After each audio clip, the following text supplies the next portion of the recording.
आप हमसे पूछिए कोई ऐसी बात जो बीजेपी का नेता जवाब नहीं दे सकता है, पूछिए कोई ऐसा प्रश्न, हम यहाँ आपके सामने खुले होकर के जो उस पर पोजीशन लेंगे। आप पूछिए कि इमरजेंसी सही हुआ कि गलत हुआ। कांग्रेस में हम प्रश्न बता देते हैं, पूछिए कि इमरजेंसी सही था कि गलत, पूछिए। बोलिए, बताइए। गलत था।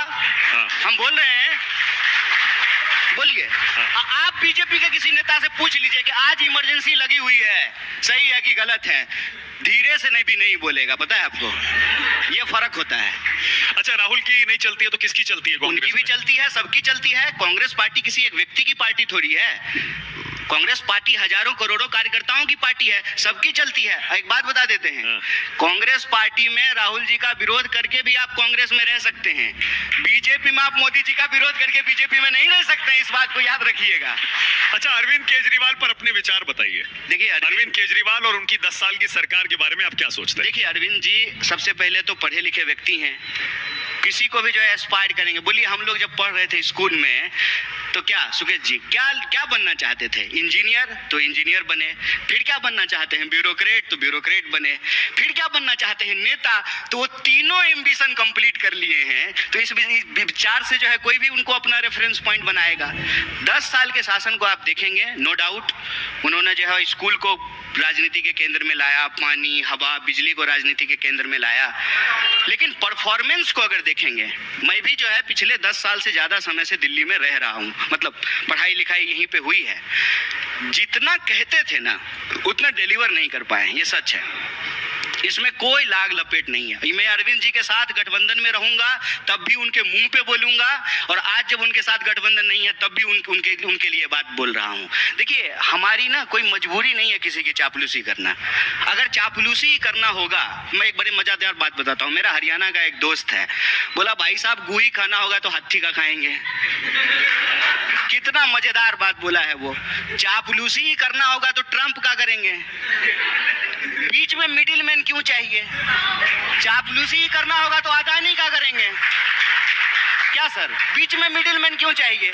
आपकी पार्टी कंफ्यूज रहती है अरविंद केजरीवाल पे। अजय माकन कहते हैं देशद्रोही हैं, पूरी पार्टी कहती है अरविंद केजरीवाल भ्रष्ट हैं, शराब घोटाला देखिए हमने उठाया था, अब देखिए गठबंधन भी कर लेते हैं। देखिए, आप और अब कहते हैं कि उन्होंने काम नहीं किया। देखिए, हम पर्सनल अटैक नहीं कर रहे हैं, लेकिन एक बार आप हमको भाभी से मिलाइए, वो भी आपको लेके कंफ्यूज रहती होंगी। एक जो है मतलब कांग्रेस और आम आदमी पार्टी का रिश्ता भैया भाभी जैसा है। मतलब ये है कि आपको ना पति पत्नी है, आपको सच को ना पूरी आंख से देखना होता है। एक व्यक्ति में सिर्फ अच्छाई नहीं होती और सिर्फ बुराई नहीं होता है। अरविंद जी जब बीजेपी के खिलाफ लड़ते हैं तो हमारे सहयोगी हैं, अरविंद जी जब लेकिन हमारे खिलाफ लड़ेंगे तो हमारे विरोधी होंगे। इसमें कंफ्यूजन क्या है मुझे बता दीजिए तो। देशद्रोही है? देशद्रोही है? नहीं, देशद्रोही नहीं है ना। अजय माकन ने क्यों कहा फिर? अजय माकन जी ने दिए तो अजय माकन जी इसका जवाब देंगे, तो आपके नेता हैं। लेकिन मेरा मानना है कि इस देश में देशद्रोही बनाने का ठेका बीजेपी ने रखा है। वो स्टिकर, वो इमोजी होता है ना आप लोगों के उसमें इंस्टाग्राम पे, तो देशद्रोही वाला इमोजी लेकर के बीजेपी घूम रही है।